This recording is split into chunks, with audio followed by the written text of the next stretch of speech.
चलिए, Bihar mathematics channel पे आपका एक बार फिर से स्वागत है। ठीक है, हम लोग बात कर रहे थे कॉम्प्लेक्स नंबर के बारे में। 3 वीडियो पहले ही देख चुके हैं कॉम्प्लेक्स नंबर का। आज हम लोग को क्या पढ़ना था? एम्पलीट्यूड, आर्गूमेंट एंड इसका पोलर रिप्रेजेंटेशन। ठीक है, तो सपोज कीजिए कोई कॉम्प्लेक्स नंबर z, ये लिखा हुआ है a प्लस आई बी। ठीक है, ये कोई कॉम्प्लेक्स नंबर है a प्लस आई बी। अब करना ये है कि इसको पोलर फॉर्म में रिप्रेजेंट करना है। ठीक है, या फिर इसका आर्गूमेंट निकालना है या फिर एम्पलीट्यूड निकालना। तो समझते हैं पहले कि आर्गूमेंट या एम्पलीट्यूड होता क्या है, कैसे उसको निकालेंगे, फिर उसको पोलर फॉर्म में कैसे रिप्रेजेंट करेंगे। ठीक है, तो ये एक एक्सिस बना लिए जिसका नाम दे देते हैं रियल एक्सिस और ये नाम दे देते हैं इसका इमेजिनरी एक्सिस। अब रियल एक्सिस में कितना है? ये तो a है, तो a कुछ यूनिट कुछ इतना दूरी पे रहा होगा, 0, और ये आई बी है तो इमेजिनरी में कहीं पे रहा होगा, ऊपर नीचे कहीं भी हो सकता है। मान लेते हैं यहाँ पे है ये b। ठीक है, पॉइंट हो गया 0, b। अब ये दोनों पॉइंट अगर किसी पॉइंट मतलब जहाँ मिलेगा ये, तो ये आपका हो जाएगा a और b। इसमें तो कोई दिक्कत नहीं है। ये जो पॉइंट है वो क्या है? a और b है। और ओरिजिन से जब इसको मिला देते हैं तो यही क्या हो जाता है? मॉड z होता है, जिसका वैल्यू हम लोग पहले ही देख चुके थे।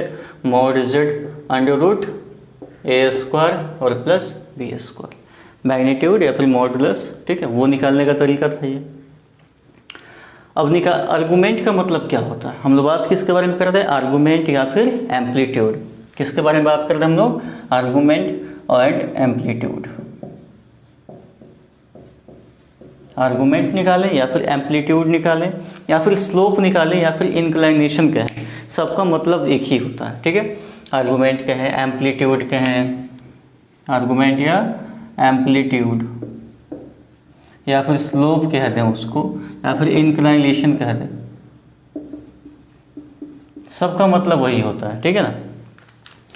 तो कॉम्प्लेक्स नंबर में हम एक्चुअली बात इसके बारे में करेंगे, आर्गूमेंट या एम्पलीट्यूड कहेंगे, और जब कोऑर्डिनेट सिस्टम में जाएंगे तो वहाँ स्लोप या इंक्लिनेशन कहेंगे। यहाँ बात कर रहे हैं आर्गूमेंट के बारे में। तो z = a plus I B है। अब हमको इसका आर्गूमेंट निकालना है, तो पहले हम समझ लें कि आर्गूमेंट होता क्या है। तो इसको जो है प्लेन पे हम रिप्रेजेंट किए हैं, वैसा प्लेन जो रियल एक्सिस और इमेजिनरी एक्सिस को कंटेन करता है ना, उस प्लेन का नाम होता है आर्गेंड प्लेन। क्या नाम होता है इसका? आर्गेंड प्लेन। जैसे हम लोग 9th 10th में पढ़े थे, इसमें x एक्सिस y एक्सिस होता था, तो उसको हम लोग कहते थे Cartesian coordinate system, Cartesian plane. अब यहाँ तो कार्टेशियन नहीं है क्योंकि एक तो रियल है और इमेजिनरी है। तो रियल और इमेजिनरी वाला एक्सिस जब रहेगा ना, तो इसको हम नाम देंगे आर्गेंड प्लेन। सेम ही चीज़ है, वहाँ कार्टेशियन कहते थे, यहाँ पे आर्गेंड कहेंगे, चेंज नहीं होगा, बिल्कुल सेम चीज़। ठीक है, तो एक पॉइंट है a और b, इसको डिनोट कर दिए। ऑरिजिन से इसका डिस्टेंस जो है मॉड z कैसे निकालते हैं? मॉडुलस तो √a² प्लस b² से निकालते हैं। अब यहाँ से यहाँ तक a है और ये है कितना? b है। तो स्लोप, इंक्लिनेशन, एम्पलीट्यूड, आर्गूमेंट होता क्या है कि रियल एक्सिस से ये जो मॉड था, ये जितना का एंगल बनाएगा ना, वही एंगल इसका कहलाता है आर्गूमेंट या फिर एम्पलीट्यूड। रियल एक्सिस, इमेजिनरी से नहीं, किससे बना चाहिए एंगल? रियल एक्सिस से जो भी एंगल बनेगा ना, वही एंगल क्या कहलाएगा इसका? आर्गूमेंट या फिर एम्पलीट्यूड। तो एक्चुअली हमको निकालना क्या है? थीटा, और इसी थीटा का नाम क्या है? आर्गूमेंट, एम्पलीट्यूड, स्लोप या फिर इंक्लिनेशन। ठीक है, समझ में आया कि आर्गूमेंट का मतलब क्या होगा? कि आर्गूमेंट का मतलब ये है कि कोई भी कॉम्प्लेक्स नंबर है, ठीक है, वो किसी भी पॉइंट पर उसको डिनोट करेगा, तो उस पॉइंट को जब ओरिजिन से मिला देंगे तो एक लाइन तो बनेगा ही। और ये जो लाइन बन रहा है, ये जो कॉम्प्लेक्स नंबर है ना, ठीक है, इसको हम वेक्टर फॉर्म में भी कहते हैं। ये जो वेक्टर बन रहा है, पोजीशन वेक्टर, किसका? a और b का। ठीक है, तो ये रियल एक्सिस से जितना भी एंगल बनाएगा ना, वही एंगल क्या कहलाएगा इसका? आर्गूमेंट या फिर एम्पलीट्यूड। तो अब ये फर्स्ट क्वाड्रेंट पे था तो थीटा बना। अगर ये पॉइंट कहीं यहाँ रहता तो एंगल कुछ ऐसा बनता, अगर ये पॉइंट कहीं यहाँ पे रहता तो एंगल कुछ ज़्यादा बनता, इधर रहता तो पूरा घूम के आता इधर, है कि नहीं? तो जैसे जैसे जिस क्वाड्रेंट पे जाएगा उसके अकॉर्डिंग एंगल क्या होगा? चेंज होते जाएगा। तो सबसे पहले हमको क्या करना है? थीटा का वैल्यू कैसे निकालें, इसके लिए फॉर्मूला क्या रहेगा, तो वो चीज़ देखते हैं।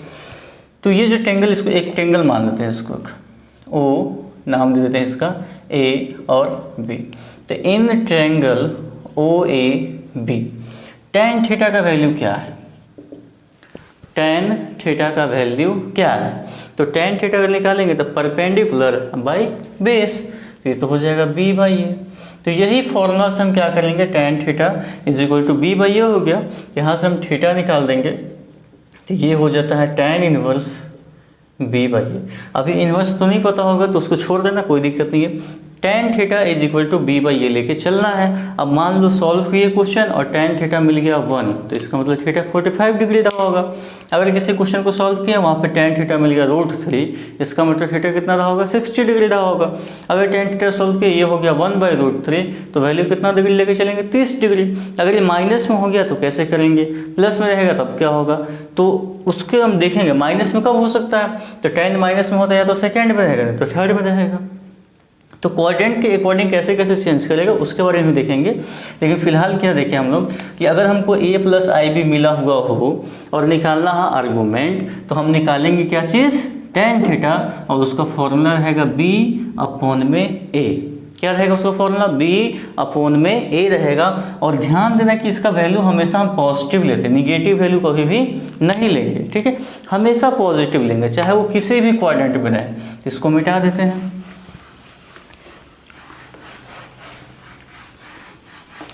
इसका मतलब ये हुआ कि अगर कोई complex number z a + IB है तो इसका जो थीटा निकालना होगा ना आर्गूमेंट के लिए, तो वो tan थीटा कितना हो जाएगा, modulus of b by A. Modulus करने का मतलब ये कि हमेशा इसका वैल्यू हम पॉजिटिव लेंगे, निगेटिव वैल्यू नहीं लेंगे। निगेटिव वैल्यू आने का मतलब है कि वो दूसरे क्वाड्रेंट में रहा होगा, और किसी दूसरे क्वाड्रेंट में रहेगा तो उसके अकॉर्डिंग हम चेंज कर लेंगे, वो अलग बात है। लेकिन tan थीटा जब भी लेंगे तो हम क्या लेके चलेंगे, b/a लेके चलेंगे। अब बात करते हैं कि अगर ये फर्स्ट क्वाड्रेंट में रहेगा तब ना हम tan theta b by A लेके चल देंगे, थीटा निकल के आ जाएगा। अगर ये सेकेंड में रहे तब क्या होगा, थर्ड में रहे तब क्या होगा, फोर्थ में रहे तब क्या होगा, कैसे निकालेंगे, ठीक है। तो उसका तरीका क्या होता है कि यहाँ से हम tan थीटा निकाल लेते हैं। क्या निकाल लेते हैं, tan थीटा निकाल लेते हैं। अब एक साइड में हम लोग लिखते हैं यहाँ पे अल्फा, एक साइड में लिखते हैं हम लोग यहाँ पे आर्गूमेंट, ठीक है, और ये लिखते हैं क्वाड्रेंट, या फिर क्वाड्रेंट पहले लिख लेते हैं बाद में आर्गूमेंट लिखेंगे, और यहाँ लिख लेते हैं आर्गूमेंट। ये जो है फर्स्ट क्वाड्रेंट, ये सेकेंड है, ये हो गया थर्ड क्वाड्रेंट, और ये हो गया फोर्थ क्वाड्रेंट। तो अगर फर्स्ट क्वाड्रेंट रहेगा ना तो जैसा एंगल निकल के आएगा tan थीटा वैसे ही निकल के रख देना है। कहने का मतलब ये था कि पॉइंट यहाँ पे है और ये एंगल कितना बना है, थीटा बना है। तो इस ये जो थीटा बना, जो भी एंगल बना है वही उसको क्या रह जाएगा, क्वाड्रेंट हो जाएगा, मतलब सॉरी आर्गूमेंट हो जाएगा। अगर ये पॉइंट यहाँ होता तो b बाई ए करते हैं, b बाई ए, तो हमको तो एंगल ये निकल के आता, ये वाला एंगल निकल के आता b बाई ए। लेकिन आर्गूमेंट के लिए एंगल कौन सा चाहिए थे, ये वाला एंगल चाहिए। जैसे इसमें अगर हम लिए तो यहाँ से यहाँ तक a था और ये क्या था, b था। तो जब हम थीटा निकाले तो b बाई ए किए, परपेंडिकुलर बाई बेस किए थे कि नहीं किए थे। तो इसमें भी अगर हम इस पॉइंट पर लेके चलेंगे तो परपेंडिकुलर बाई बेस करेंगे तो एंगल तो ये निकल के आ जाएगा ना। और आर्गूमेंट जो एंगल होता है वो रियल एक्सिस से ये वाला एंगल चाहिए हमको, और निकल के आया है ये वाला, तो कैसे निकालेंगे। तो ये जो निकल के आया थीटा निकल के आया, हमको आर्गूमेंट के लिए ये वाला चाहिए। तो इसके लिए हम क्या करेंगे, टोटल 180 था उसमें से थीटा को क्या करेंगे, माइनस कर लेंगे। तो सेकेंड क्वाड्रेंट में अगर निकालना हो तो 180 माइनस थीटा हम करके क्या निकाल सकते हैं, आर्गूमेंट निकाल सकते हैं, कोई दिक्कत इसमें नहीं। अब अगर थर्ड क्वाड्रेंट में जाते हैं तो पॉइंट यहाँ पे है। अब ये तो इस केस में ये मेरा हो गया b और ये हो गया, तो b बाई ए करेंगे तो एंगल तो निकल के आएगा ये वाला थीटा। लेकिन हमको चाहिए यहाँ से लेके पूरा, तो ये थीटा है और ये टोटल 180 है, तो ये कितना हो जाएगा, 180 प्लस थीटा हो जाएगा, ठीक है। फोर्थ क्वाड्रेंट में जाते हैं अब इस बार, ठीक है। तो ये जो है a था, यहाँ से यहाँ तक ले लेते हैं, ये a है और ये कितना है, b है, एक माइनस है। लेकिन करेंगे तो परपेंडिकुलर बेस करेंगे तो एंगल तो ये निकल के आएगा, लेकिन हमको एंगल चाहिए पूरा, तब टोटल 360 है, उसमें से थीटा क्या कर लेंगे, माइनस कर लेंगे। तो इस तरीके से हम लोग क्या निकालते हैं, आर्गूमेंट निकालते हैं। तो अगर पहले क्वाड्रेंट में रहेगा तो सीधा सीधा थीटा लिखना है। सेकेंड क्वाड्रेंट में रहेगा अगर कॉम्प्लेक्स नंबर तो 180 माइनस थीटा करके निकालेंगे आर्गूमेंट।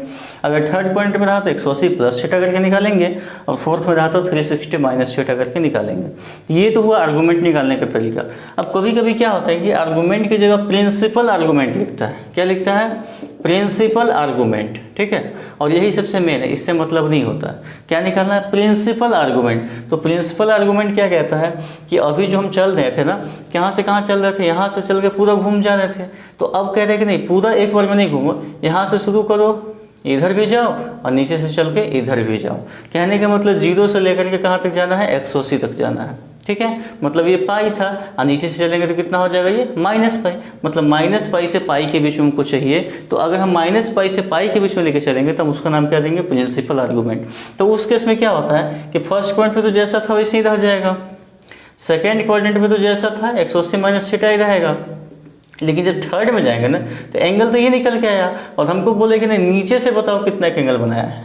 अभी ऊपर से चलते तो 180 प्लस थीटा जाता, लेकिन इसी पॉइंट पे ये थीटा बना हुआ, हम चाहते हैं कि नीचे से कितना एंगल बना हुआ ये निकालना चाह रहे हैं। तो टोटल जो एंगल बनता है 180 बनता है और उसमें से थीटा माइनस कर लेंगे तो 180 माइनस थीटा, लेकिन चूंकि निगेटिव में है तो ये हो जाएगा थीटा माइनस 180।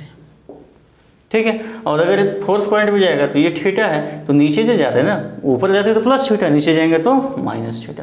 तो ये हो गया मेरा प्रिंसिपल आर्गूमेंट। तो अगर प्रिंसिपल आर्गूमेंट निकालना हो तो हम लिखेंगे सीधा theta 180 minus theta, theta minus 180 और माइनस थीटा। कब लिखना है सब चीज़, ये लिखना है कब, जब हमको निकालना हो आर्गूमेंट या फिर प्रिंसिपल आर्गूमेंट तब। तो एक्चुअली जब भी कहेगा ना आर्गूमेंट तो हम निकाल के चलेंगे प्रिंसिपल आर्गूमेंट ही, हम सीधा आर्गूमेंट निकालते नहीं। ये तो इसका मतलब था कि 180 मतलब रियल एक्सिस से कितना का एंगल बना रहा था वो हम निकाल चुके थे, लेकिन जब प्रिंसिपल बात कहा तो बोला कि नहीं 0 से 180 जाओ, नहीं तो 0 से माइनस 180 जाओ। तो ऊपर में गया तो कोई चेंज नहीं हुआ, नीचे में गया तो बस चेंज हो गया थोड़ा सा उल्टा, जो इसमें था सेम इसमें आया, लेकिन माइनस लग गया है तो माइनस लग गया तो माइनस 180 अब प्लस थीटा हो गया, और इसमें थीटा था नीचे हो गया तो माइनस थीटा हो गया। अब इसको क्वेश्चन देखेंगे ना तो और अच्छे से समझ में आएगा।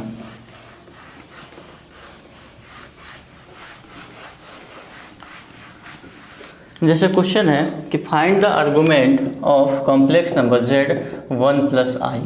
अब ये क्वेश्चन है 1 प्लस आई है, अब इसका निकालना है आर्गूमेंट कैसे, मतलब कितना होगा आर्गूमेंट। तो आर्गूमेंट के लिए हम लोग क्या करेंगे, tan थीटा निकालेंगे और सीधा सीधा लिखेंगे b अपॉन ए। b का मतलब इमेजनरी पार्ट और a का मतलब रियल पार्ट। तो इमेजनरी पार्ट कितना है इसका 1 है, रियल पार्ट 1 है, मतलब 1 आया तो इसका मतलब tan थीटा 1 है, तो थीटा कितना डिग्री हो गया 45 डिग्री। क्या ये थीटा आर्गूमेंट है या नहीं, तो चेक करेंगे। तो हम देखते हैं कि ये जो कॉम्प्लेक्स नंबर दिया था 1 प्लस आई, ये कौन से क्वाड्रेंट में, फर्स्ट में है कि सेकेंड में है कि थर्ड में है कि फोर्थ में है। तो जब दोनों प्लस हो, दोनों क्या हो प्लस हो तो फर्स्ट में होगा, और अगर माइनस प्लस होता तो सेकेंड में होता, माइनस माइनस में थर्ड में होता, और प्लस माइनस होता तो फोर्थ में होता। ये तो पहचानने आ गया। तो दोनों प्लस में है तो दोनों प्लस किस में होता है, फर्स्ट क्वाड्रेंट में। और फर्स्ट क्वाड्रेंट में तो जैसा था वैसे ही आंसर होता था, फर्स्ट क्वाड्रेंट में तो कोई दिक्कत ही नहीं था, जो भी मेरा निकल के आएगा थीटा वही रह जाएगा। सेकंड के लिए क्या करते हैं हम 180 माइनस थीटा करते हैं, और थर्ड के लिए क्या करते हैं या तो हम 180 प्लस थीटा करेंगे और नहीं तो थीटा माइनस 180 करेंगे। ऊपर से चलेंगे तो 180 प्लस थीटा और नीचे से जाएंगे तो थीटा माइनस 180। अब फोर्थ में जब रहता तो क्या करते हैं, इसके लिए हम लोग सीधा सीधा या तो माइनस थीटा लगा दो और या फिर क्या करो 360 माइनस थीटा करो। तो ये और ये तो हमको उतना ज़्यादा यूज करना नहीं है, जब प्रिंसिपल आर्गूमेंट की बात कर रहे हैं। तो theta 180 minus theta, theta minus 180 और माइनस थीटा ऐसे करके दिखना था। तो ये जो कम्प्लेक्स नंबर था कौन से क्वाड्रेंट में, फर्स्ट में है कि सेकंड में है कि थर्ड में है कि फोर्थ में, ये तो फर्स्ट में है, इसका मतलब जो था इसका आंसर वही रह जाएगा और इसका आर्गूमेंट कितना हो जाएगा 45 डिग्री। ठीक है, सेम क्वेश्चन लेते हैं, थोड़ा सा चेंज करेंगे इसमें। इस बार क्वेश्चन लेते हैं 1 माइनस आई। अब ये बताना है कि इसका आर्गूमेंट कितना होगा, तो फॉर्मूला वही रहेगा। आर्गूमेंट के लिए हम निकालेंगे tan थीटा जो कि रहता है b बाई ए।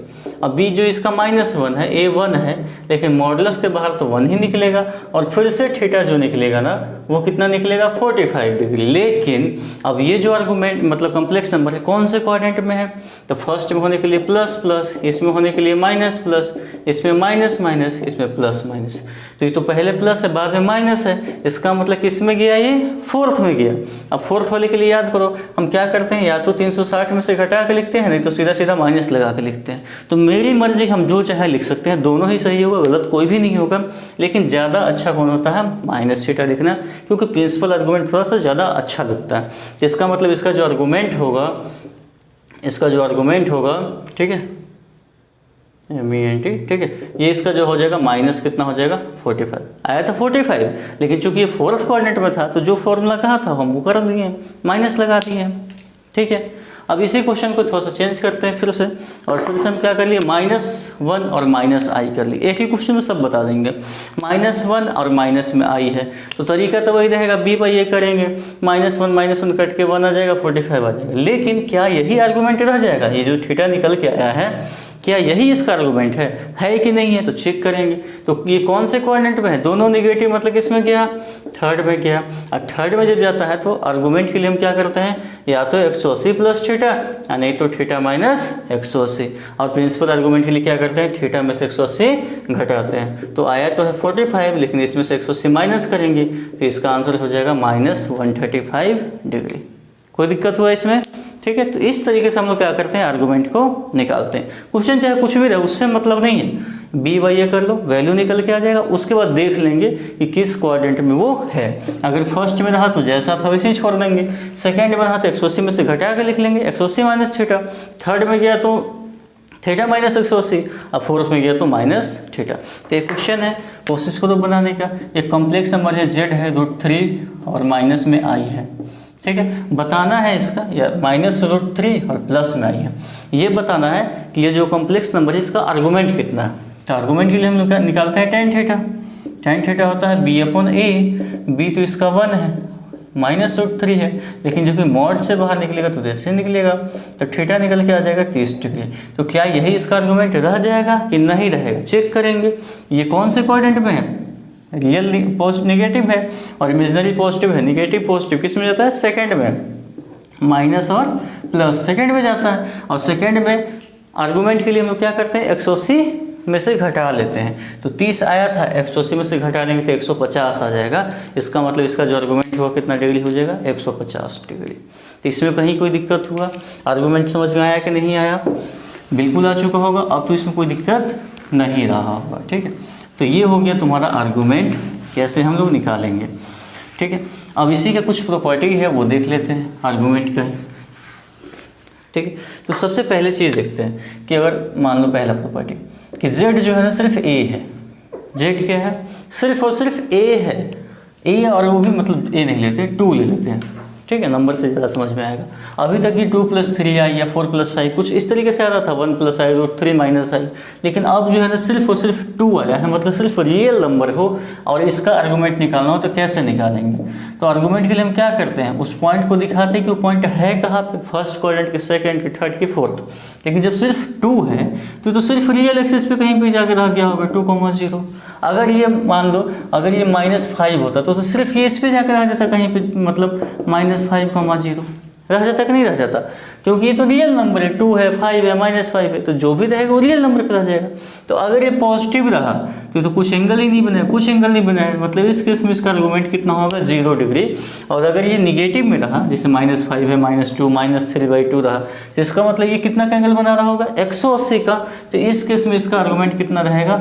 180 डिग्री। मतलब समझ में आया कि नहीं आया? तो अगर हम इसको नोट में लिखना चाहें पहले प्रॉपर्टी में, तो हम ऐसे लिखेंगे कि इफ z जो है ना वो क्या रहे? प्योरली रियल हो, प्योरली क्या हो? रियल हो, देन इसका जो आर्गूमेंट होगा वो क्या होगा? या तो 0 होगा और नहीं तो 180 डिग्री होगा। डिपेंड करेगा कि वो पॉजिटिव आया है कि निगेटिव रियल नंबर है। अगर पॉजिटिव रियल नंबर है तो कुछ एंगल ही नहीं बनाएगा, ये तो जैसा था वैसे ही रह गया। और अगर निगेटिव में रह गया, जैसे मतलब -5 है चाहे -1 ही रहे, कुछ भी रहे निगेटिव, तो एंगल तो 180 बना देगा। तो उस केस में कितना हो जाएगा आर्गूमेंट इसका? 180 डिग्री। तो ये था पहला प्रॉपर्टी, इसको अच्छे से लिख लेना है। अब फिर से आते हैं, अब इमेजनरी वाला लेके चलते हैं। जैसे z मान लेते हैं यहाँ पर 2i है और यहाँ ले लेते हैं -3i। तो अगर 2i होता, अगर z कितना होता 2i, तो इसका मतलब तो z यहाँ पे होता कहीं पे ऊपर में 2i 0,2i। तो अब जो एंगल बनाया कितने का एंगल बनाया? 90 का एंगल बनाया। मतलब अगर इस केस में रहेगा तो इसका जो आर्गूमेंट होगा कितना डिग्री होगा? 90 डिग्री होगा। और अगर ये माइनस होता तो माइनस में बनाता, अगर नीचे हो माइनस हो तो नीचे होता। तो इस केस में एंगल इसका कितना हो जाएगा? -90। इसका मतलब ये हुआ कि अगर z प्योरली इमेजनरी है, यहाँ पे जो लिखे थे कि इफ z प्योरली रियल तो इसका बनता है 0 180, और अगर प्योरली इमेजनरी हो गया तो उसका बनेगा या तो 90, नहीं तो कितना बनेगा? -90। कहीं इसमें कोई कन्फ्यूजन हुआ कि नहीं हुआ? इसका मतलब ये कि अगर क्वेश्चन हमको दे दे कि बताओ क्वेश्चन दे दिया z=5/2i और पूछे कि बताओ इसका आर्गूमेंट कितना है, तो हम क्या कहेंगे? तो 5/2 और i है मतलब इमेजनरी पे है। ये किस पे है? इमेजनरी पे है। ऊपर है कि नीचे है? तो पॉजिटिव है तो ऊपर होता, नेगेटिव है तो नीचे। तो ऊपर में है तो एक मतलब कितना का एंगल बनाएगा? 90 का। और अगर ये माइनस में होता मतलब नीचे है तो एंगल कितना का बनाएगा? -90। अगर सिर्फ 5/2 रहता तो 5/2 को इधर जाता तो इधर तो कुछ एंगल नहीं बना, 0 बनता। और अगर -5/2 तो एंगल कितना का बनाता ये? 180। तो जैसे कहेगा वैसे करके हम भी इसको निकाल सकते हैं। तो ये था प्रॉपर्टी किसका? आर्गूमेंट का। ठीक है, ये था मतलब पहले प्रॉपर्टी में ही चारों आ गया। अब आते हैं दूसरा प्रॉपर्टी जो है वो। तो आर्गूमेंट ऑफ Z1 और Z2 अगर गुना में है तो जो लॉग का प्रॉपर्टी चलता है ना सेम वही आर्गूमेंट का भी प्रॉपर्टी चलेगा। याद रखना कि argument of Z1 into Z2 जो होता है ना वो आर्गूमेंट ऑफ Z1 और आर्गूमेंट ऑफ Z2 के बराबर होता है। याद रखना इसको, ठीक है। ऐसे ही गुना में है तो प्लस में हो जाएगा, तो गुना में है तो प्लस में हो गया, तो अगर डिवाइड में है तो किस में चला जाएगा ये? तो डिवाइड में है तो किस में आ जाएगा? माइनस में हो जाएगा। और अगर पावर में होता आर्गूमेंट z है और इसके पावर में n है तो n बाहर निकल जाएगा, आर्गूमेंट ऑफ z हो जाएगा। तो ये तीनों लॉ का प्रॉपर्टी तो सेम इसमें भी वही चीज़ आ गया है। ठीक है, तो इसको भी लिख लेना है, याद रखना है आर्गूमेंट का ही प्रॉपर्टी होता है। इसके बाद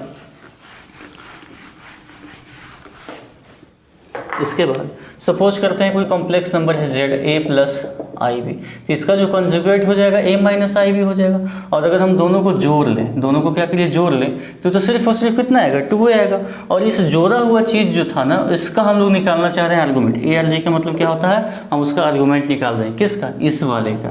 तो ये तो 2a है, इसका मतलब हम निकाल किसका रहे हैं? आर्गूमेंट 2a का। और जब 2a है तो सिर्फ रियल नंबर आया, जब 2a हुआ तो सिर्फ क्या आया? रियल नंबर आया। इसमें तो आई कुछ आया नहीं, तो सिर्फ रियल जब रहेगा तो या तो 0 इस साइड में रहेगा नहीं तो इस साइड में रहेगा। अगर उस साइड में होता तो इसका आर्गूमेंट कितना होता? 0। और अगर इस साइड में होता तो कितना होता? 180। अब चूंकि हमको ये तो पता है नहीं कि ये पॉजिटिव है कि नेगेटिव है, तो इसलिए हम कितना लिख देंगे इसका? 0 नहीं तो 180। ठीक है, ये इसका आर्गूमेंट हो गया। तो ये पहला कंडीशन था कि आर्गूमेंट ऑफ z+z का कंजुगेट जो होगा ना वो क्या होगा? या तो 0 डिग्री होगा नहीं तो कितना डिग्री होगा? 180 डिग्री होगा। किसका आर्गूमेंट? किसका आर्गूमेंट? तो आर्गूमेंट ऑफ z+z का कंजुगेट कितना डिग्री होगा? 0 डिग्री नहीं तो 180 डिग्री। अब क्या करते हैं, उसको माइनस करके देखते हैं कितना आता है। तो अगर हम माइनस करेंगे तो a से a कट जाएगा, ib और ib हो जाएगा 2ib। तो जब i में आया तो या तो ऊपर होगा नहीं तो नीचे होगा। अब हमको पता नहीं कि b कितना है, पॉजिटिव कि नेगेटिव। तो इस केस में जो आर्गूमेंट होगा ना वो कितना हो जाएगा बताओ? या तो ऊपर रहेगा तो 90 और नीचे रहेगा तो -90। तो ये हो गया आर्गूमेंट का प्रॉपर्टी। एक कौन सा प्रॉपर्टी है? सेकंड या थर्ड, जो भी होगा देख लेना अच्छे से। ठीक है, इसके बाद अब कोई कॉम्प्लेक्स नंबर है, ठीक है ना, z है, मतलब मान लेते हैं इसको a+ib है। और इसका जो आर्गूमेंट आ रहा है ना, क्या आ रहा है इसका आर्गूमेंट? इसका जो आर्गूमेंट है ना वो थीटा आ रहा है कुछ, ठीक है, कुछ थीटा आ रहा है जो भी इसका सॉल्व करने के बाद 135 डिग्री, 50 डिग्री, 60 डिग्री, कुछ भी इसका वैल्यू आ रहा था।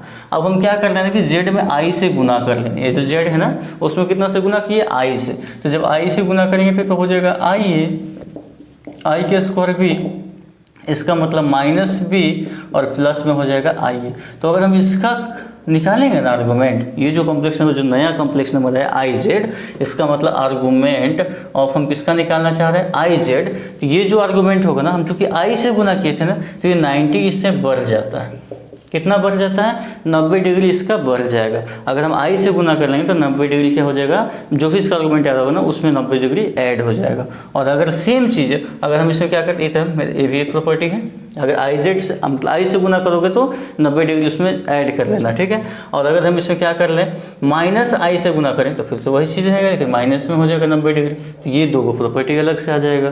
तो इसको भी याद रखना है कि अगर कोई कॉम्प्लेक्स नंबर z और उसमें अगर हम i से गुना कर ले तो आर्गूमेंट 90 डिग्री क्या हो जाएगा? बढ़ जाएगा, ऐड हो जाएगा।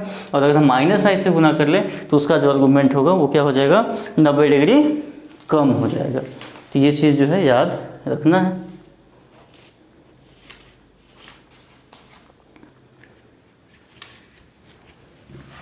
तो ये था आर्गूमेंट का कुछ प्रॉपर्टी। और क्वेश्चन तो देख ही लिए थे इसमें हम लोग आर्गूमेंट पे कैसे निकाला जाएगा। तो आर्गुमेंट जब देख लेते हैं ना तब आता है पोलर रिप्रेजेंटेशन। क्या आता है?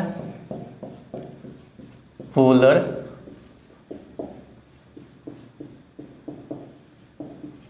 रिप्रेजेंटेशन।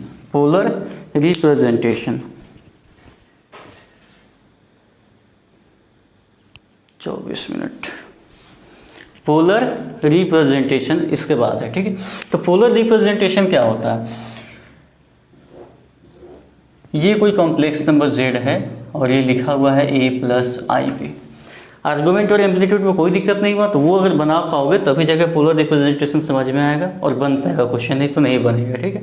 तो समझना होता क्या है पोलर रिप्रेजेंटेशन। z है a प्लस आई बी, तो अभी हम देखे थे रियल में a था और इमेजिनरी में b है, दोनों मिलकर पहुंचा किसी पॉइंट पे और ये है a और b। तो इस पॉइंट पे पहुंचने का कितना तरीका है? इस पॉइंट पे पहुंचने का तरीका कितना है? तो रियल एक्सिस और इमेजिनरी, तो या तो हम एक्सिस में चलेंगे तो पहुंचेंगे, जैसे हम a में चलते और b इमेजिनरी के पैरेलल b तक चल रहे हैं तो यहाँ पहुंचेंगे, या फिर पहले b में चले बाद में इसमें चले तो भी पहुंच जाएंगे। मतलब हम एक्सिस के अकॉर्डिंग चलेंगे तब हम पहुंच सकते हैं, मतलब जिसमें हमको x और क्या मिले, y मिले तो हम पहुंच सकते हैं। ये था पहला तरीका। दूसरा तरीका यह होगा कि हम कुछ डिस्टेंस ले लें और कुछ एंगल फिक्स कर लें, मतलब कुछ एंगल बनाते हुए कुछ निश्चित दूरी तय कर लें तो भी हम यहाँ तक पहुंच सकते हैं। तो जब हम x और y में चलते हैं तो रियल और इमेजिनरी में एक्सिस के माध्यम से चल रहे हैं ना, तो इसी का नाम होता है कार्टेशियन सिस्टम। कैसा नाम होता है इसका? कार्टेशियन सिस्टम नाम होगा। और जब हम क्या करें, कुछ एंगल बना ले और कुछ डिस्टेंस ट्रेवल करें जिसमें हमको r मिले और थीटा, जहाँ पे r क्या है कुछ डिस्टेंस है और थीटा क्या है एंगल है, तो इसका नाम होता है पोलर फॉर्म। कैसा नाम है इसका? Polar form. अब वो कैसा फॉर्म था? Cartesian form. तो कार्टेशियन का मतलब क्या होता है? जिसमें हमको x और y मिले और ये कैसा फॉर्म है जिसमें r और थीटा मिलता है, उसका नाम क्या होता है? Polar form. और वेक्टर फॉर्म में जाएंगे तो हम जिसमें i j k मिल जाएगा तो वो क्या कहलाएगा? Vector form. तो सब अलग अलग चीज़ है, ठीक है ना, लेकिन सबका मतलब लगभग एक ही होता है कि यहाँ हम लोग को किस में करना है? पोलर फॉर्म रिप्रेजेंट करना। अभी ये a प्लस आई बी दिया हुआ, a प्लस आई बी का मतलब क्या हुआ कि x का वैल्यू a है और y का वैल्यू कितना है? b है। जैसे हम x एक्सिस और y एक्सिस मान के चलते थे ना, जैसे सेम वही चीज़ है। इसका मतलब x में a है और y में कितना है? b है। लेकिन अब हमको x और y में नहीं चाहिए, हमको किस में ले जाना है? इसको r और थीटा के फॉर्म में ले जाना है कि बताना है कि किसका r का वैल्यू क्या होगा और थीटा का वैल्यू क्या होगा। मतलब अभी तक ये दिया हुआ है किसमें? a प्लस आई बी अगर दिया हुआ है तो ये किस में दिया हुआ है? ये दिया हुआ है कार्टेशियन फॉर्म में, और इसी को ले जाना है किसमें हमको? पोलर फॉर्म में। तो हम क्या करते हैं, a प्लस आई बी दिया हुआ है, यहाँ पे कहीं पे होगा ये और भी पता तो है नहीं कितना दूरी पे a है कितना b है, लेकिन हम मान के चलते हैं। और ये मेरा क्या है? मॉड z होता है, और इसी को क्या कह रहे हैं हम लोग? r कह रहे हैं, और ये कह रहे हैं थीटा।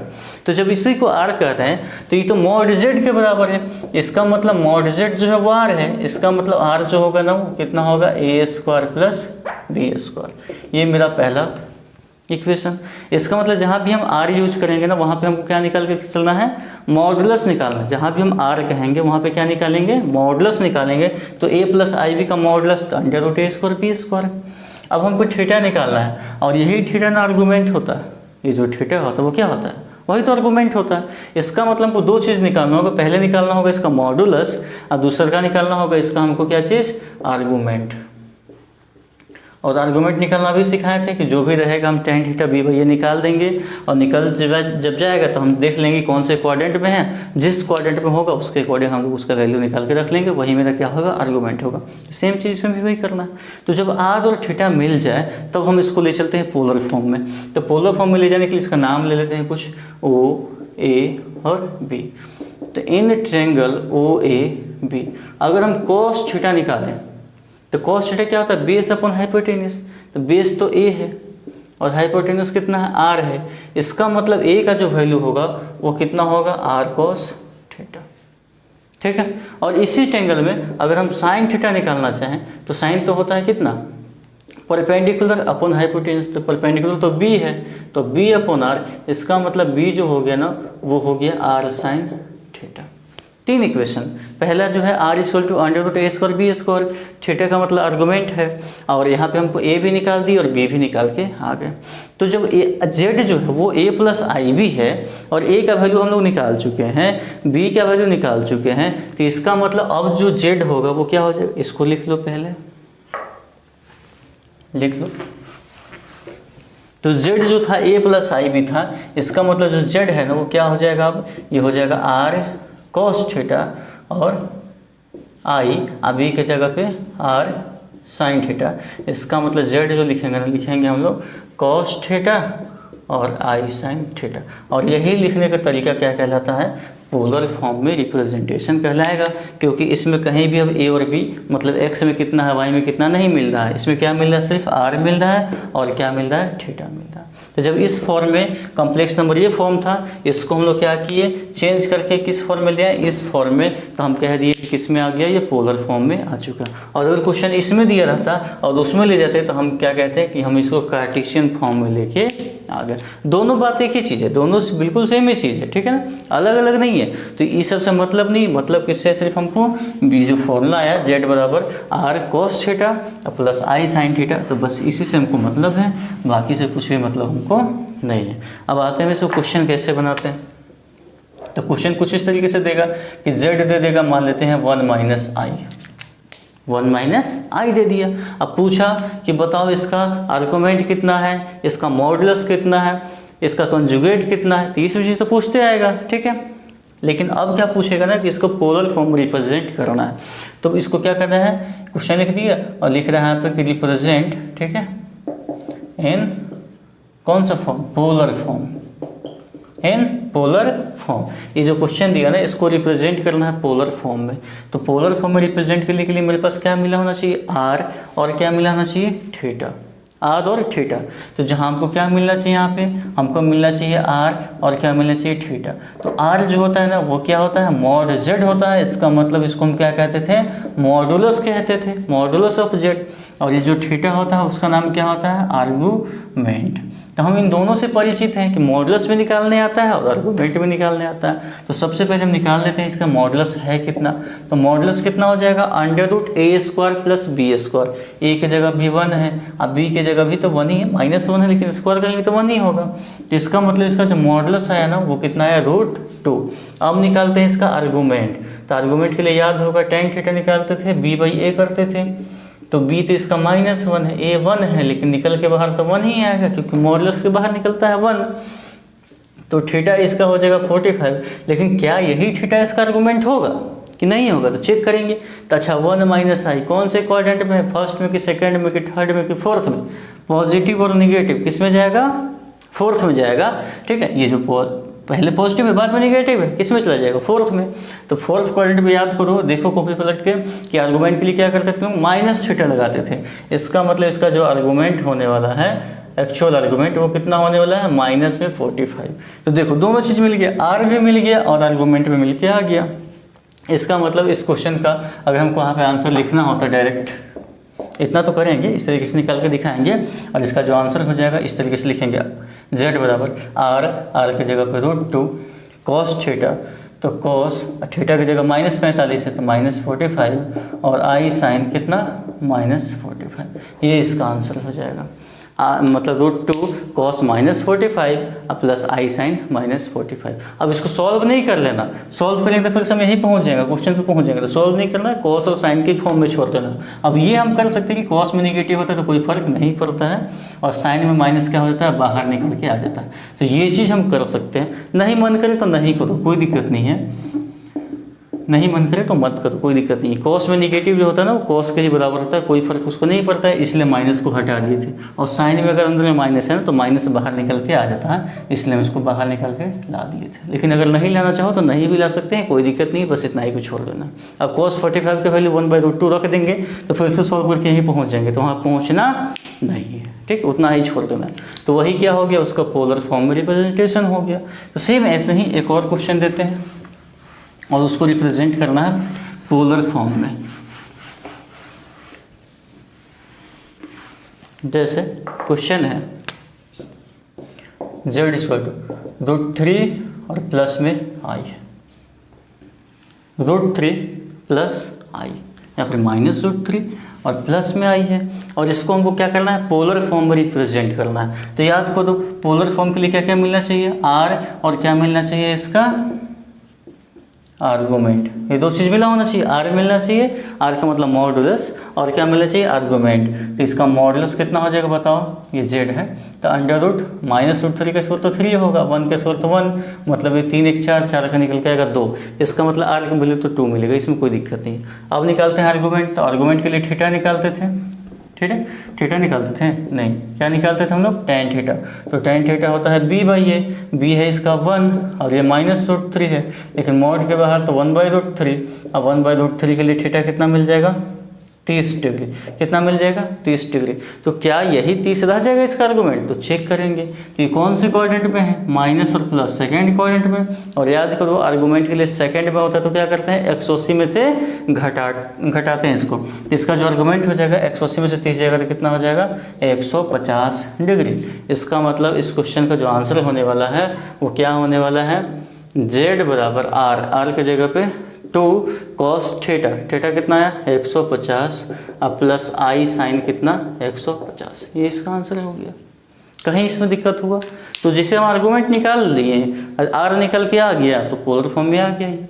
अगर ये क्वेश्चन आप कभी कभी दिक्कत होगा देख के, बस इतना ही क्वेश्चन है, आर इक्वल टू माइनस में रूट 3, और पूछे कि बताओ इसका आर्गूमेंट क्या होगा, सॉरी आर्गूमेंट नहीं, पूछेगा बताओ इसको पोलर फॉर्म में कैसे रिप्रेजेंट करेंगे।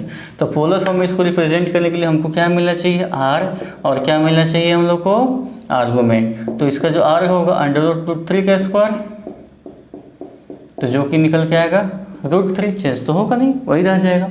और इसका जो आर्गूमेंट होगा तो अभी हम देखे थे सिर्फ और सिर्फ इसमें रियल पार्ट है, इमेजनरी तो है नहीं, और रियल भी माइनस में है, तो माइनस में अगर रियल होता है तो कितना का एंगल बनाता है 180 का।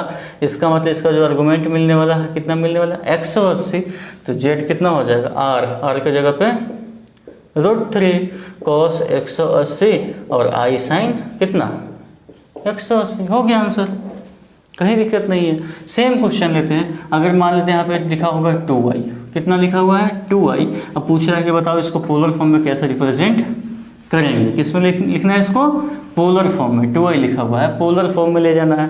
तो पोलर फॉर्म में ले जाने के लिए तरीका क्या है बताओ, तो क्या करते हैं हम लोग आर निकालते हैं, आर की जगह पे कितना हो जाएगा अंडर रूट 2 का स्क्वायर, ये तो 2 ही निकल के आएगा, और आर्गूमेंट कितना होगा इसका, तो सिर्फ 2y है, सिर्फ इमेजनरी है, तो या तो ऊपर होगा नहीं तो नीचे होगा, पॉजिटिव है तो ऊपर, निगेटिव है तो नीचे, तो सिर्फ पॉजिटिव है, कितना का एंगल बना है 90 का।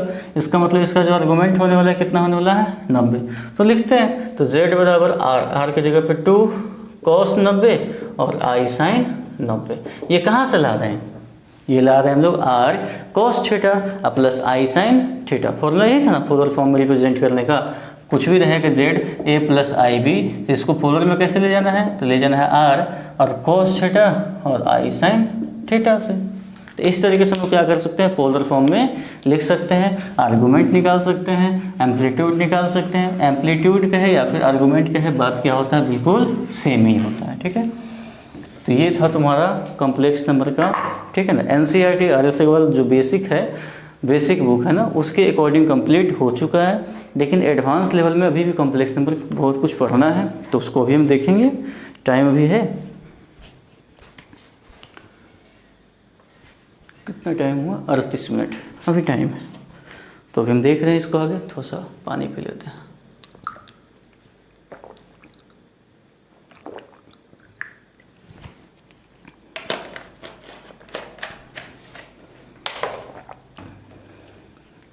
ठीक है, देखो मेहनत करो पढ़ाई करने में, ठीक है ना, सिर्फ एनसीईआरटी आर.एस. अग्रवाल से तो कुछ होने वाला है नहीं, असाइनमेंट जो है तुम लोग को मिल ही रहा है, ठीक है।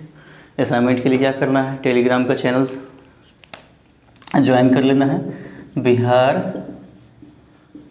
मैथमेटिक्स नाम से चैनल है, इस चैनल को क्या करना है, ज्वाइन करना है। उसी चैनल में सारा जो है नोट्स असाइनमेंट जो कुछ भी जाने वाला है सब उसी चैनल में चला जाएगा, लिंक इसका हम दे देंगे डिस्क्रिप्शन में नीचे, ठीक है। तो उससे क्या करना है, उसको टेलीग्राम को रख लोगे साथ में और उसी पे सारा कुछ जाएगा, तो ये चीज़ कर लेना और मन लगा के पढ़ाई करो, ठीक है ना। तुम लोग बहुत कुछ हो बस मज़े लेने के लिए आते हो, मतलब मज़े लेने के सेंस में क्या है कि बस देख लिए चलो सरसता से बात कर लेते हैं, तो ये सब चीज़ नहीं, मतलब मन से पढ़ना है, ठीक है ना। ऐसा नहीं एकदम मतलब सिर्फ एकदम व्हाट्सएप ये सब फेसबुक किए जा रहे हैं, एकदम शेयर किए जा रहे हैं, लेकिन पढ़ नहीं रहे हैं, तो वो चीज़ काम नहीं देगा, ठीक है ना। तुमको सबसे मेन जो है पढ़ाई करना है, और पढ़ाई नहीं किया तो फिर कोई फ़ायदा नहीं है। हम तुम कौन है, कुछ नहीं है। जो ही मेन है अभी तुम्हारा कैरियर है, उस पर ज़्यादा फोकस करना है, उसको ज़्यादा ध्यान देना है, ठीक है ना। और वीडियो अगर पसंद आ रहा होगा, लग रहा होगा कि ये चीज़ फ़ायदेमंद है तुम्हारे लिए, तो इसको जितना ज़्यादा से ज़्यादा हो सके शेयर करो। चैनल को सब्सक्राइब तो कर ही लिए हो, ठीक है। और जो भी तुम्हारे दोस्त लोग हैं उन सबको भी बताना है इसके बारे में कि एकदम बिल्कुल फ्री पढ़ाई हो रहा है, पढ़ो, कोई दिक्कत नहीं होगा। और मिल के पढ़ोगे ना तो ज़्यादा फ़ायदा होता है उससे। एक साथ अगर मिल के पढ़ोगे, 2-3 आदमी एक साथ बैठ गए, वीडियो देख रहे हैं, पढ़ रहे हैं, डाउट पूछ रहे हैं आपस में, तो वो ज़्यादा फ़ायदेमंद होगा। तो मिल के पढ़ाई करो और वीडियो को खूब शेयर करो, सब्सक्राइब करो। अब ये सब चीज़ हम बार बार बोलेंगे नहीं, अच्छा नहीं लगता है बार बार एक ही चीज़ बोलना। तो हम लोग बात कर लेते हैं कॉम्प्लेक्स नंबर का बेसिक से थोड़ा सा आगे एडवांस। तो उसमें क्या होता है ना, इसका वेक्टर फॉर्म पढ़ना है। Complex number as a vector, complex number as a vector form, इसका मतलब क्या है? वेक्टर फॉर्म का मतलब क्या है? मतलब बेसिक वही चीज़ है जो ही वेक्टर में पढ़ते थे ना, वही चीज़ होता था यहाँ पे। तो कोई कॉम्प्लेक्स नंबर है z, a plus I B, Z कितना है, a प्लस आई बी। तो ये किसी न किसी पॉइंट को रिप्रेजेंट करता होगा ना, a और b। इसका मतलब इस पॉइंट को अगर किसी एरो से दिखा देती है, क्या कहलाएगा? इस पॉइंट का पोजीशन वेक्टर कहलाएगा। इस पॉइंट का पोजीशन वेक्टर कहलाएगा, जिसको हम लोग मॉड z से दिखाते हैं, under root a square plus b square से, ठीक है। इसमें कोई दिक्कत नहीं है। तो इसमें ए वेक्टर फॉर्म का ये बस इतना ही था। अब इसका यूज कैसे करेंगे हम लोग? तो यूज जो होगा ना, वो होगा तुम्हारे इसका कोऑर्डिनेट सिस्टम में। तो complex number in coordinate geometry, ठीक है। कॉम्प्लेक्स नंबर का यूज हम लोग किस में चल रहे हैं करने? कोऑर्डिनेट ज्योमेट्री में करने चल रहे हैं। तो कोऑर्डिनेट ज्योमेट्री का जो सबसे पहला कंसेप्ट होता है वो होता है डिस्टेंस का। क्या होता है? डिस्टेंस। मतलब दो पॉइंट के बीच का दूरी कैसे निकालेंगे। तो याद करो, याद तो होगा ही कि x1 है, एक y1 पॉइंट है, एक पॉइंट x2 है, y2 है। अब बीच का डिस्टेंस निकालना है तो क्या करते थे? x2 माइनस x1 का स्क्वायर अब प्लस में y2 माइनस y1 का स्क्वायर, यही ना करते थे। x2 minus x1 square plus y2 minus y1 square. तो सेम चीज़ यहाँ भी होगा। एक कॉम्प्लेक्स नंबर यहाँ पे z1 है और दूसरा कॉम्प्लेक्स नंबर क्या है? z2 है। और दोनों के बीच का हमको क्या निकालना है? डिस्टेंस निकालना है। क्या करना है? डिस्टेंस निकालना है। तो कैसे हम निकालेंगे? तो फॉर्मूला बिल्कुल सेम रहेगा। तो हम क्या देख रहे हैं? Distance between two complex number, distance between two complex number, ठीक है। तो सबसे पहला कॉम्प्लेक्स हम मान लेते हैं z1 है, जो कि लिखा हुआ है a प्लस आई बी, और एक z2 है जो लिखा हुआ है c प्लस आई डी। या फिर ऐसे लिख लेते हैं, a1 b1 लेके चलते हैं, a1 i b1 a2 और i b2। दो कॉम्प्लेक्स नंबर है, दोनों को इसका हमको डिस्टेंस निकालना है। तो हम क्या करेंगे ना, डिस्टेंस का मतलब क्या है? इसका जो डिस्टेंस होगा ना, उसका सिंबल कुछ इस तरीके से होगा, z1 minus z2। z1 minus z2 का इस तरीके से सिंबल देंगे। अब इसका मतलब क्या है? z1 माइनस z2 का मतलब क्या है कि z1 कहीं पे था, z2 कहीं पे था। z1 माइनस z2 का मतलब यहाँ से लेकर के यहाँ तक का बीच का दूरी। या फिर हम z2 माइनस z1 कहें तो भी वही चीज़ होगा, और z1 माइनस z2 कहें तो भी क्या होगा? वही चीज़ होगा। क्योंकि वेक्टर फॉर्म में क्या करते थे कि अगर एक पॉइंट P है, दूसरा पॉइंट Q है, और हमको PQ वेक्टर निकालना है तो बाद वाले में से पहले वाले को माइनस कर लेते हैं। तो सेम यहाँ चीज़ वही करना है, डिस्टेंस निकालना है। पहले यहाँ पे z2 है, यहाँ पे z1 है, हमको यहाँ से यहाँ तक का दूरी, चाहे यहाँ से यहाँ तक का दूरी। अब डिस्टेंस ही निकालना है तो यहाँ से यहाँ निकाले, चाहे यहाँ से निकाले, बात वही है। तो अगर हमको दूरी निकालना है तो P में से Q घटा देंगे, चाहे Q में से P घटा देंगे, तो हमको PQ का डिस्टेंस निकल के आ जाएगा। तो जो वेक्टर फॉर्म था ना, वही चीज़ यहाँ भी है। एक पॉइंट Q, दूसरा पॉइंट P, तो P से Q का दूरी क्या होता है? Q minus P। ये होता है PQ का जो लेंथ होता है। तो सेम वही चीज़, हमको z1 से z2 निकालना तो z1 माइनस z2 कर लेंगे, या फिर z2 माइनस z1 कर ले, बात बिल्कुल बराबर रहेगा। तो डिस्टेंस का ये चीज़ हो जाएगा फॉर्मूला। अब इसको निकालेंगे कैसे हम लोग? z1 माइनस z2 कैसे निकालेंगे? तो इसके लिए फॉर्मूला अगर हम यूज़ करना चाहें तो z1 तुमको पता है, a1 प्लस आई b1, z2 पता है a2 प्लस आई b2। तो a1 minus a2, b1 minus b2, और उसी का मैग्नीट्यूड निकालना है। इसका मतलब a1 माइनस a2 का स्क्वायर और b1 माइनस b2 का स्क्वायर। रियल में से रियल घटा के स्क्वायर करना, इमेजनरी में से इमेजनरी घटा के स्क्वायर करना। तो जो चीज़ हम वहाँ पे करते थे कोऑर्डिनेट में, x2 माइनस x1 का square plus y2 minus y1 का स्क्वायर, तो सेम चीज़ तो यहाँ भी की, कोई फर्क थोड़ी पड़ा, बिल्कुल सेम चीज़ है। तो ये था सबसे पहला फॉर्मूला किसका? Distance between two complex number, ठीक है, 2 पॉइंट्स मतलब 2 कॉम्प्लेक्स नंबर, ये चीज़ था। तो डिस्टेंस अगर निकालना हो तो इस तरीके से हम लोग निकाल सकते हैं। अब जब डिस्टेंस निकालनी है तो हम निकालेंगे इसका सेक्शन फार्मूला। कौन सा फार्मूला निकालेंगे हम लोग? इसका सेक्शन फार्मूला, ठीक है। सेक्शन फार्मूला क्या होता है कि अगर कोई दो कॉम्प्लेक्स नंबर है, एक यहाँ पे एक यहाँ पे और एक तीसरा कॉम्प्लेक्स नंबर यहाँ पे आ गया, तो ये जो है ना इस पूरे लाइन को, मतलब ये Z1 था और ये Z2 था, m और n के रेशियो में बांट रहा है, तो बताओ z कितना रहा होगा। तो पता है, याद तो होगा ही, कैसे निकालते थे हम लोग इसको। तो अगर ये मान लेते हैं Z1 है और यहाँ पे कितना है Z2 है, और एक जो Z है ना वो m और n के रेशियो में बांटता है, तो z का कोऑर्डिनेट अगर निकालना है तो क्या करेंगे, nZ1 mZ2 बटा में m प्लस n। ये कब करना है, जब इंटरनल डिवीजन हो। सेम फॉर्मूला है जो वहाँ कोऑर्डिनेट में था ना 9th 10th में, सेम चीज़ वहीं पे है, बस यहाँ पे z में लिख रहे हैं, वहाँ xy में लिखते थे, यहाँ पे z में लिख रहे हैं। और ये था इंटरनल के लिए, और यही एक्सटर्नल में क्या होगा कि ये Z1 है, ये Z2 है, और एक तीसरा Z यहाँ पे है जो इसको कितना में m और n के रेशियो में क्या करता है, बांट रहा है। तो इस केस में कितना हो जाएगा, तो ये इंटरनल के लिए, ये था तुम्हारा इंटरनल डिवीजन के लिए, और एक्सटर्नल डिवीजन के लिए क्या हो जाएगा z, तो सेम रहेगा nZ1 mZ2 और n minus m, nZ1 mZ2 और n माइनस m, चाहे m माइनस n करें बात बराबर होता है। तो ये था तुम्हारा एक्सटर्नल डिवीजन और वो था इंटरनल डिवीजन।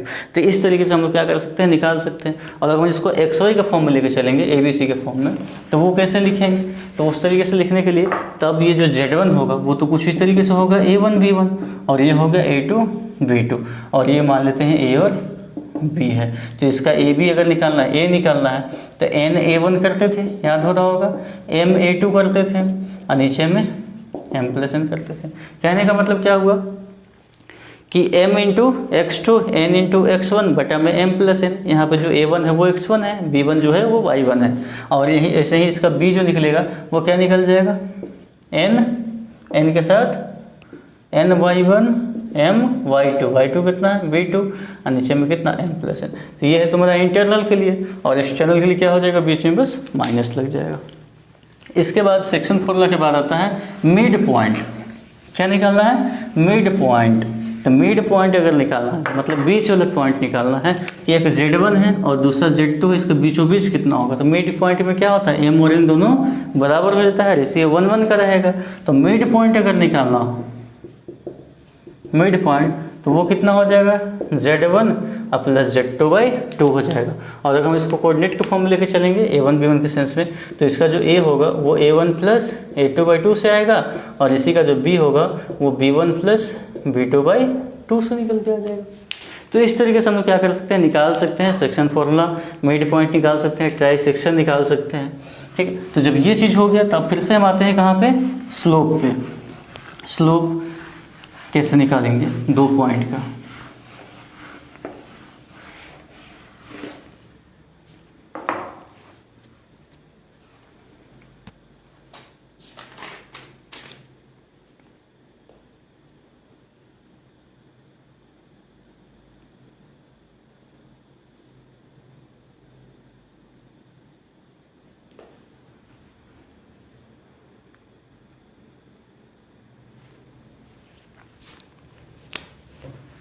चलो बात क्या कर रहे थे हम लोग, स्लोप निकालना है। ठीक है, 2 पॉइंट, पहला पॉइंट मेरा मान लेते हैं Z1 और दूसरा पॉइंट मान लेते हैं Z2, और इसी का क्या निकालना है, स्लोप निकालना है। तो Z1 मेरा क्या मिला होगा, A1 B1 मिला होगा, और Z2 कितना मिला होगा, A2 B2, और निकालना है Z1 Z2 का स्लोप। ठीक है ना, Z1 और Z2 को जो भी लाइन मिला रहा होगा उस लाइन का स्लोप निकालना है। तो स्लोप के लिए याद होगा Y2 माइनस Y1 करते थे, स्लोप पर निकालना हो तो क्या करते हैं, Y2 माइनस Y1। तो यहाँ कर लेंगे हम B2 माइनस B1 और A2 माइनस A1। इस तरीके से हम क्या निकाल लेंगे, इसका स्लोप निकाल लेंगे। बस इतना सा चीज़ था। स्लोप अगर निकालना हो तो इस तरीके से हम लोग क्या कर सकते हैं, निकाल सकते हैं। ठीक है, तो स्लोप अगर निकल जाएगा तब आते हैं बात एरिया कैसे निकालेंगे। एरिया का मतलब क्या हुआ कि अगर 3 पॉइंट है और निकालना हमको एरिया, पहला मान लेते हैं Z1, दूसरा Z2 और तीसरा Z3। Z1 जो होगा कुछ इस तरीके से दिया रहेगा A1 और IB1, ये दिया रहेगा A2 IB2 और ये दिया रहेगा A3 IB3, और निकालना है इसका एरिया। तो एरिया निकालने के लिए हम क्या करते हैं, एरिया का फॉर्मूला होता है 1/4। ठीक है, Z1 Z2 Z3 तीनों का कंजुगेट कर लो 1 1 1। इसी को सॉल्व कर लेंगे, यही क्या दे देगा, एरिया दे देगा। ध्यान देना कि इसको मॉडल्स में लेके चलते हैं। मॉडल्स का मतलब ये कि इसका वैल्यू क्या लेना है, पॉजिटिव लेना है। तो ये तो हो गया कॉम्प्लेक्स नंबर के फॉर्म में लिखा हुआ। और अगर हम इसको इस फॉर्म में ले जाए, मतलब अपने कार्टेशियन फॉर्म में ले जाए जो कोऑर्डिनेट वाला सिस्टम होता था, तो उसमें अगर हम इसको लिखेंगे तो वो थोड़ा सा चेंज हो जाएगा। और उसमें क्या होता था, तो एरिया कैसे निकालते थे याद करो। तो एरिया होता था 1/2 और एक साइड में क्या लिखते थे, x1 x2 x3। तो यहाँ पे x1 तो a1 है, तो a1 a2 और a3। वैसे ही b1 b2 b3 1 1 1। और ध्यान देना कि एरिया कभी निगेटिव होता नहीं, तो इस तरीके से हम निकाल सकते हैं एरिया। तो एरिया ऑफ रेक्टेंगल निकालने के लिए फॉर्मूला हो गया। तो एरिया जब निकल के आ जाएगा, तो अगर हमको एरिया ऑफ क्वाड्रिलेटरल निकालना हो, मान लो एक और पॉइंट हो यहाँ पे Z4 और इस तरीके से मिला हो, पूरे का एरिया निकालना हो क्वाड्रिलेटरल बना करके, तो इसका तरीका क्या है कि अगर क्वाड्रिलेटरल हो और एरिया निकालना हो तो उसका तरीका क्या होगा। तो तरीका बहुत सारा है। हम क्या करेंगे कि 2 पार्ट में कर लेंगे, 2 रेक्टेंगल हो गया, अलग अलग करके निकाल सकते हैं। ये था मेरा पहला तरीका। दूसरा तरीका क्या होता है कि हम क्या कर लेंगे, 1/2 लिख लेंगे, a1 b1 a2 b2, फिर से a2 b2 a3 b3, फिर से a3 b3 a4 b4, फिर से a4 b4 a1 b1। और इस तरीके से हम इसको सॉल्व कर लेंगे ना, तो सेम वैल्यू मेरा क्वाड्रिलेटरल के एरिया का दे देगा। तो ये सब चीज़ जो है ना, ये सब कोऑर्डिनेट सिस्टम से आता है। कोऑर्डिनेट जो पढ़ाएंगे ना फिर बाद में, ठीक है, कोऑर्डिनेट ज्योमेट्री, तो ये सब चीज़ वहाँ फिर से बताएंगे। लेकिन थोड़ा बहुत इसका यूज इसमें कहीं कहीं पे आएगा, तो इसमें घबराना नहीं है। नहीं भी बनेगा क्वेश्चन तो भी घबराना नहीं है। जब कोऑर्डिनेट पढ़ लोगे ना अच्छे से, तो फिर से ये बनेगा, ठीक है। तो इसलिए हम ज़्यादा कोऑर्डिनेट के बारे में बता नहीं रहे, बस फॉर्मूला बता के चलते हैं कि इसका भी यूज इसमें आ सकता है। तो इस तरीके से हम क्या कर सकते हैं, एरिया निकाल सकते हैं क्वाड्रिलेटरल का। अगर ट्रायंगल रहेगा तो सीधा सीधा निकाल लो, क्वाड्रिलेटरल रहेगा तो या तो उसको 2 पार्ट में करके निकाल लो, नहीं तो अभी जो नीचे फॉर्मूला लिखे थे इस तरीके से इसको निकाल सकते हैं, ठीक है। उसके बाद जब एरिया निकाल लोगे तो अब आता है कोलिनियरिटी का कंडीशन। कोलिनियरिटी, कोलिनियरिटी का मतलब क्या हुआ कि 3 पॉइंट हैं और तीनों जो है एक ही लाइन में हमको प्रूफ करना है कि Z1 Z2 Z3 जो है ना, वो तीनों एक ही लाइन में है। प्रूफ करो कि तीनों एक ही लाइन में। तो तीनों अगर एक ही लाइन में है तो इसका मतलब क्या होगा कि Z1 से Z2 का दूरी, Z2 से Z3 का दूरी और Z1 से Z3 का दूरी, मतलब पहले दोनों को जोड़ लेंगे तो शुरुआत और आखिरी के बराबर होना चाहिए। इसका मतलब अगर ये A है और B है और मान लो यहाँ से यहाँ तक C है, और अगर हमको मिल जाए कि A + B जो है C के बराबर है, इसका मतलब तीनों एक लाइन में रहा होगा, तभी ना बराबर हो पाएगा। तो इसका मतलब हम अगर कोलिनियर प्रूफ करना हो तो पहला कंडीशन तो हम ये कर सकते हैं कि Z1 से Z2 का दूरी, मतलब Z2 - Z1 प्लस यहाँ से यहाँ का दूरी तो Z3 - Z2, और ये बराबर होगा यहाँ से यहाँ तक के दूरी के, तो Z3 - Z2 का।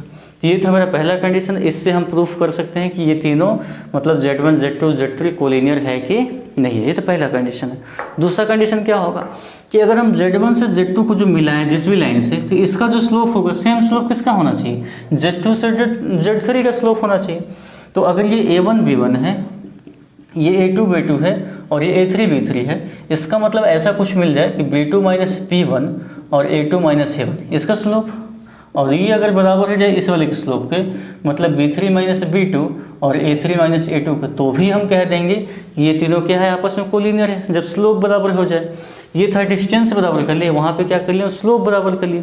तीसरा तरीका हमारे पास भी है। तीसरा तरीका क्या है कि अगर हम जैसे तीनों एक ही लाइन पे हैं तो ट्रायंगल तो बना नहीं, और ट्रायंगल नहीं बना तो एरिया कितना हो गया इसका, 0। इसका मतलब अगर हम इसको इस तरीके से लिख लें, A1 A2 A3 B1 B2 B3 1 1 1, और अगर इसका वैल्यू 0 हो जाए, अगर इसका वैल्यू कितना हो गया 0, ठीक है, इफ ये 0 हो जाए तो भी हम कह सकते हैं कि तीनों क्या है, आपस में कोलिनियर है। तो इस तरीके से हम इसका यूज कर सकते हैं। कोलिनियर की कंडीशन हो गया। अब इसके बाद क्या है, लाइन के इक्वेशन है, सर्कल है, पेयर ऑफ स्ट्रेट लाइन है, उसके बाद कॉनिक सेक्शन है। ये सब चीज़ है। इन सब चीज़ों को हम देखेंगे अगले क्लास।